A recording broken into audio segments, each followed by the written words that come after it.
ಅಂತಹ ಮನುಷ್ಯ ಎಚ್ಚರಿಕೆಗಾಗಿ ಜಗತ್ತಿನಲ್ಲಿ ಕಾಲದಿಂದ ಅನೇಕ ರೋಗಗಳು ಬರ್ತಾ ಇದ್ದಾವೆ, ಕಾಯಿಲೆಗಳು ಬರ್ತಾ ಇದ್ದಾವೆ. ಈ ಬರುವಂಥ ಕಾಯಿಲೆಗಳು ಮನುಷ್ಯನಿಗೆ ತಿಳುವಳಿಕೆ, ಜ್ಞಾನ, ವಿವೇಕ ಮೂಡಿಸ್ತಕ್ಕಂಥದ್ದು. ಹಾಗೆ ಈಗಲೂ ಬಂದಿರತಕ್ಕಂಥದ್ದು ಕೊರೋನಾ ಅಂತೇಳಿ. ಈ ಕೊರೋನಾ ಎನ್ನತಕ್ಕಂಥ ಕಾಯಿಲೆ ಇದೇನು ಹೊಸತೇನಲ್ಲ, ಇದು ಹಳೆಯ ಕಾಯಿಲೆ. ಹಿಂದಿನ ಕಾಲದಿಂದಲೂ ಜನರಲ್ಲಿ ಗಂಟ್ಲು ಬೇನೆ, ಗಂಟಲು ರೋಗ ಅಂತ ಕರಿತಾಯಿದ್ರು. ಅದು ಬಂದದ್ದು 2 ದಿನಕ್ಕೆ ಸತ್ತೋಗ್ತಾಯಿದ್ದು ಮನುಷ್ಯ. ಶ್ವಾಸಕೋಶಕ್ಕೆ, ಗಂಟ್ಲಿಗೆ ಬರುವಂಥ ಕಾಯಿಲೆ. ಇದು ಯಾತ್ರಿಂದ ಬರುತ್ತೆ ಅಂತ ನಾವು ಸ್ವಲ್ಪ ಯೋಚನೆ ಮಾಡಿದರೆ, ಸ್ವಚ್ಛತೆಯನ್ನು ಮನುಷ್ಯ ಕಳ್ಕೊಳ್ತಾ ಇದ್ದಾನೆ. ಆರೋಗ್ಯ ಅಂದರೆ ಸ್ವಚ್ಛತೆ ಅಂತ. ಆ ಕಳ್ಕೊಳ್ಳೋದ್ರಿಂದ, ಸ್ವಚ್ಛತೆ ಶುದ್ಧ ಇದರಿಂದ ಮನೆಯಲ್ಲಿ, ಹೊರಗೆ, ಒಳಗೆ ಎಲ್ಲ ಕಡೆ ಕಳ್ಕೊಂಡ್ರೆ ಕಾಯಿಲೆ ಬೆನ್ನರ್ತಾ ಇದೆ. ಇಂತಹ ಕಾಯಿಲೆ ಇದು ಘೋರವಾಗಿರ್ತಕ್ಕಂಥ ಕಾಯಿಲೆ. ಕೇವಲ 1 ಗ್ರಾಮ್ ತೂಕ ಇರತಕ್ಕಂಥ ಕಾಯಿಲೆ ಇದು ಜಗತ್ತನ್ನೇ ಎದುರಿಸ್ತಾ ಇದೆ. ಮನುಕುಲಕ್ಕೆ ಇದು ಮಾರಕವಾಗಿದೆ. ಇದು ಮುಂದೆ ಇನ್ನೂ ಹೆಚ್ಚಾದ ಲಕ್ಷಣಗಳು ಭಾಳ ಇದ್ದಾವೆ ಜಗತ್ತಿನಾದ್ಯಂತ. ನಾನು ಹಿಂದೆ ಒಂದು ಹೇಳಿದ್ದೆ, ಸಿರಿವಂತ ಮಗನುಟ್ಟಿ ಆಳುವನು ಮುನಿಪುರವ, ಯುದ್ಧವಿಲ್ಲದೆ ಮಡಿಯ ಪುರವಲ್ಲ ಕೂಳಾದೀತು. ಸಿರಿವಂತ ಮಗನುಟ್ಟಿ ಆಳುವನು ಮುನಿಪುರವ. ಮುನಿಪುರ ಅಂದರೆ ಅಮೇರಿಕಾ ದೇಶವನ್ನು ಸನ್ಯಾಸಿ ಊರು ಅಂತ ಕರೀತಾರೆ. ವಿಷ್ಣು ವಾಮಾವತಾರದಲ್ಲಿ ಅಲ್ಲಿ ಅವನು ಭೂಮಿ ತೊಳೆದಿದ್ದು, ಸಂಪದ್ಭರಿತ ರಾಜ. ಅದು ಸನ್ಯಾಸಿ ದಾನ ಕೊಟ್ಟದ್ದು, ಅದನ್ನು ಮುನಿಪುರ ಅಂದರು. ಆ ಮುನಿಪುರ ಒಬ್ಬ ಸಿರಿವಂತ ಹುಟ್ಟಿ ಆಳ್ತಾನೆ. ಡೊನಾಲ್ಡ್ ಯಾರ ಮನೆ ಹೋದ್ನಲ್ಲ, ವಿತೌಟ್ ಬ್ಯಾಟರಿ ಜಗತ್ತು ಹಾಳಾಗಿ ಹೋಗ್ತದೆ ಅಂತ. ಹಾಗೆ ಅವನ ಕಡೆಯ ದಿನಗಳಲ್ಲಿ ಮಳೆಗಳು, ಬೆಳೆಗಳು ನಾಶವಾಯಿತು. ಕೊರೋನಾ ಜಾಸ್ತಿ, ಇನ್ನೂ ಜಾಸ್ತಿ ಆಗ್ತಾಯಿದೆ. ಅಂಥ ಒಂದು ಕಾಲಜ್ಞಾನದ ಸೂಚನೆ ಅದು. ಆ ದೃಷ್ಟಿಯಿಂದ ನಮ್ಮ ಈ ನಾಡಿಗೆ ನಾವು ಬರೋದಾದರೆ ಇದು ಇನ್ನೂ ಜನವರಿ, ಫೆಬ್ರವರಿ ಹೇಳಕ್ಕೆ ಬರೋದಿಲ್ಲ. ನಾನು ಮೊನ್ನೆ ಹೇಳಿದ್ದಲ್ಲಿ ನಿಮ್ಮ ಇದರಲ್ಲಿ, ಕಾರ್ತೀಕ ಮತ್ತು ಆಶ್ವೀಜದಲ್ಲಿ ಹಳ್ಳಿಗಳಲ್ಲಿ ಹೆಚ್ಚಾಗ್ತದೆ ಕಾಯಿಲೆ ಇದು ಅಂತ, ಹೆಚ್ಚಾಗ್ತಾ ಇದೆ.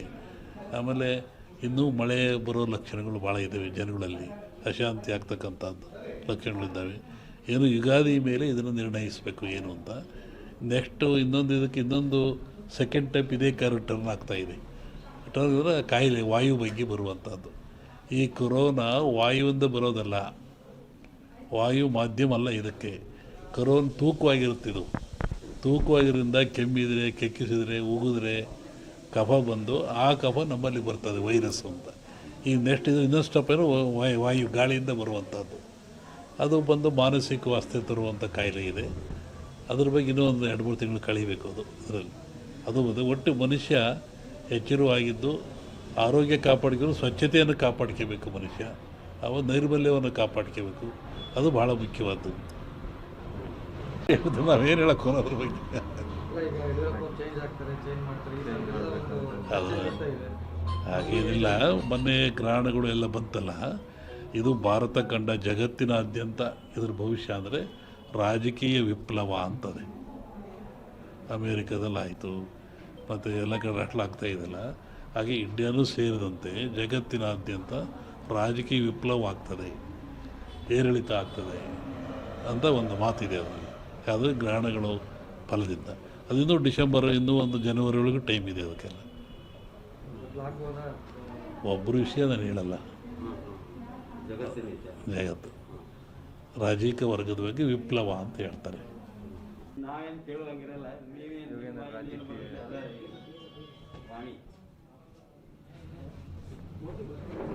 ಜಗತ್ತಿನಲ್ಲಿ ಅತ್ಯಂತ ಶ್ರೇಷ್ಠ ಜ್ಞಾನ, ವಿವೇಕವುಳ್ಳದ್ದು ಯಾವುದು ಅಂದರೆ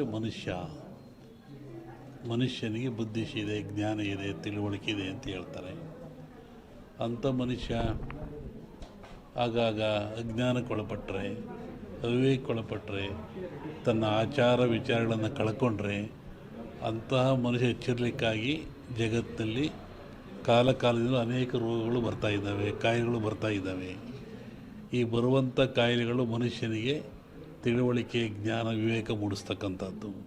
ಹಾಗೆ ಈಗಲೂ ಬಂದಿರತಕ್ಕಂಥದ್ದು ಕೊರೋನಾ ಅಂತೇಳಿ. ಈ ಕೊರೋನಾ ಎನ್ನತಕ್ಕಂಥ ಕಾಯಿಲೆ ಇದೇನು ಹೊಸತೇನಲ್ಲ, ಇದು ಹಳೆಯ ಕಾಯಿಲೆ. ಹಿಂದಿನ ಕಾಲದಿಂದಲೂ ಜನರಲ್ಲಿ ಗಂಟ್ಲು ಬೇನೆ, ಗಂಟಲು ರೋಗ ಅಂತ ಕರಿತಾಯಿದ್ರು. ಅದು ಬಂದದ್ದು 2 ದಿನಕ್ಕೆ ಸತ್ತೋಗ್ತಾಯಿದ್ದು ಮನುಷ್ಯ. ಶ್ವಾಸಕೋಶಕ್ಕೆ, ಗಂಟ್ಲಿಗೆ ಬರುವಂಥ ಕಾಯಿಲೆ. ಇದು ಯಾತ್ರಿಂದ ಬರುತ್ತೆ ಅಂತ ನಾವು ಸ್ವಲ್ಪ ಯೋಚನೆ ಮಾಡಿದರೆ, ಸ್ವಚ್ಛತೆಯನ್ನು ಮನುಷ್ಯ ಕಳ್ಕೊಳ್ತಾ ಇದ್ದಾನೆ. ಆರೋಗ್ಯ ಅಂದರೆ ಸ್ವಚ್ಛತೆ ಅಂತ. ಆ ಆ ಕಳ್ಕೊಳ್ಳೋದ್ರಿಂದ ಸ್ವಚ್ಛತೆ ಶುದ್ಧ ಇದರಿಂದ ಮನೆಯಲ್ಲಿ ಹೊರಗೆ ಒಳಗೆ ಎಲ್ಲ ಕಡೆ ಕಳ್ಕೊಂಡ್ರೆ ಕಾಯಿಲೆ ಬೆನ್ನಿರ್ತಾ ಇದೆ. ಇಂತಹ ಕಾಯಿಲೆ ಇದು ಘೋರವಾಗಿರ್ತಕ್ಕಂಥ ಕಾಯಿಲೆ, ಕೇವಲ 1 ಗ್ರಾಮ್ ತೂಕ ಇರತಕ್ಕಂಥ ಕಾಯಿಲೆ ಇದು ಜಗತ್ತನ್ನೇ ಎದುರಿಸ್ತಾ ಇದೆ. ಮನುಕುಲಕ್ಕೆ ಇದು ಮಾರಕವಾಗಿದೆ. ಇದು ಮುಂದೆ ಇನ್ನೂ ಹೆಚ್ಚಾದ ಲಕ್ಷಣಗಳು ಭಾಳ ಇದ್ದಾವೆ ಜಗತ್ತಿನಾದ್ಯಂತ. ನಾನು ಹಿಂದೆ ಒಂದು ಹೇಳಿದ್ದೆ, ಸಿರಿವಂತ ಮಗನುಟ್ಟಿ ಆಳುವನು ಮುನಿಪುರವ, ಯುದ್ಧವಿಲ್ಲದೆ ಮಡಿಯ ಪುರವಲ್ಲ ಕೂಳಾದೀತು. ಸಿರಿವಂತ ಮಗನುಟ್ಟಿ ಆಳುವನು ಮುನಿಪುರವ.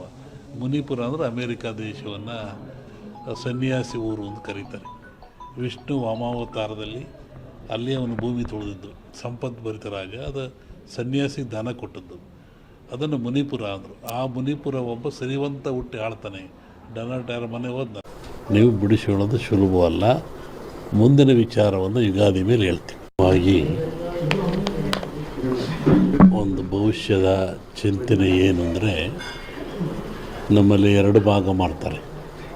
ಒಂದು ಸಂಕ್ರಾಂತಿಯ ಭವಿಷ್ಯ, ಇನ್ನೊಂದು ಯುಗಾದಿಯ ಭವಿಷ್ಯ.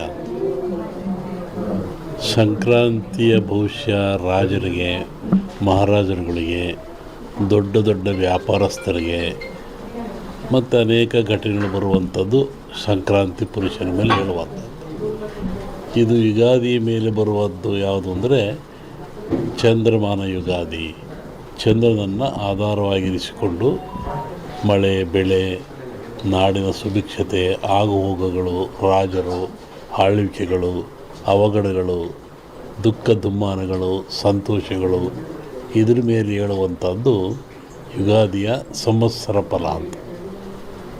ಇನ್ನೂ 1 ತಿಂಗಳು ಲೇಟ್ ಇದೆ ಯುಗಾದಿ. ಅದರಿಂದ ಆ ಫಲಗಳ ಹೇಳೋದು ಸ್ವಲ್ಪ ಕಷ್ಟ. ಈಗ ನೀವು ಕೇಳುವಂಥದ್ದು ಏನು ಅಂತಂದರೆ, ಮಳೆ ಬೆಳೆಗಳು, ಆರೋಗ್ಯ ಮುಖ್ಯವಾಗಿ ನಮ್ಮ ದೃಷ್ಟಿಯಲ್ಲಿ ಕರ್ನಾಟಕಕ್ಕೆ ಬರುವ ಸಂವತ್ಸರದಲ್ಲಿ ಯಾವುದೇ ವಿಧವಾದ ತೊಂದರೆ ತಾಪತ್ರಯಗಳಿಲ್ಲ. ಮಳೆ ಬೆಳೆಗಳು ಚೆನ್ನಾಗಿ ನಡೀತವೆ, ಸುಭಿಕ್ಷತೆ ಇರ್ತದೆ ಮತ್ತು ನಾಡಿನಲ್ಲಿ ಯಾವುದೇ ಕೊರತೆ ಕಾಣ್ತಾ ಇಲ್ಲ.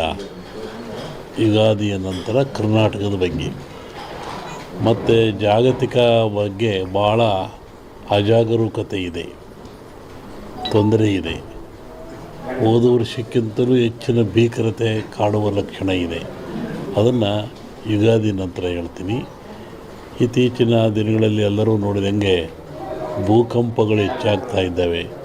ಇದನ್ನು ಒದರಿಸುವೆ ಹೇಳಿದ್ವಿ ನಾವು. ಇದನ್ನು ಭೂಕಂಪಗಳು, ಭೂಮಿ ಅಗಲತಕ್ಕಂಥದ್ದು, ಜನರಿಗೆ ಸಾವು ನೋವು ಆಗ್ತಕ್ಕಂಥದ್ದು, ಕಟ್ಟಡಗಳು ಬೀಳ್ತಕ್ಕಂಥದ್ದು ಇದು ಮುಂದುವರಿದ ಜೊತೆಗೆ ಭೂ ಸುನಾಮಿ, ಜಲ ಸುನಾಮಿ, ಬಾಹ್ಯ ಸುನಾಮಿ ಅಂತ ಇಲ್ಲಿವರೆಗೂ ಬರೀ ಜಲ ಸುನಾಮಿ ಆಗ್ತಾಯಿತ್ತು.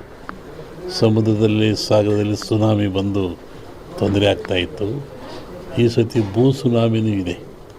ಭೂಮಿ ಒಳಗೆ ಸುನಾಮಿಯಾಗಿ ಕಂದಗಾಗ್ಲಕ್ಕಂದು ಜಲ ಸುನಾಮಿನೂ ಹೆಚ್ಚಿದೆ.